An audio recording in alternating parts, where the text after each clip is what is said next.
Africans wana hatari sana. Unaona Alan Okello.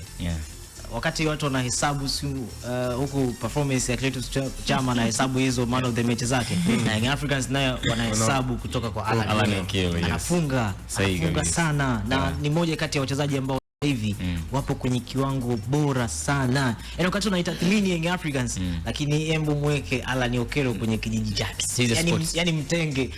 Alan Okello atengwe. Yani Alan Okello, naomba nimzungumzie kidogo. Alan awepo kwenye package yake nyingine kama kifurushi. Basi yani kile ni kifurushi cha peke yake.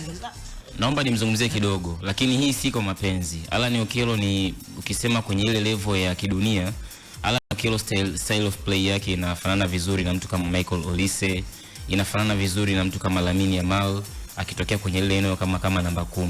Lamine Yamal amekuwa anapiga sana pasi za mwisho, lakini ukiachana na hiyo kupiga pasi za mwisho, wamekuwa ni wachezaji ambao wakifika kwenye ile 18 yard, kwenye kile kiaki kidogo cha nje, huwa wanapenda sana kucave.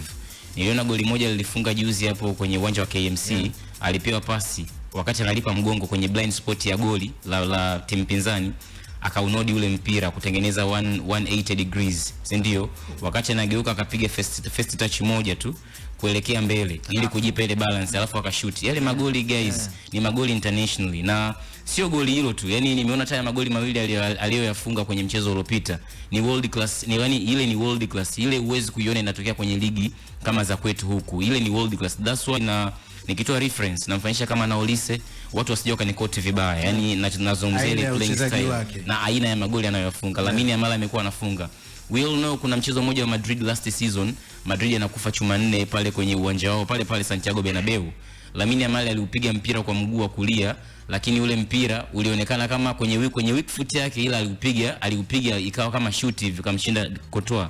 Goli la juzi niliona kwenye ile tunasema alikuwa kwenye eneo ambalo ni eneo finyu zaidi na akafunga goli kwa staili ile. Kwa hiyo yani naweza nikasema Alan Okello ni moja kati ya yani tunasema ni world class player kwetu sisi kwa namna ambavyo anafunga magoli.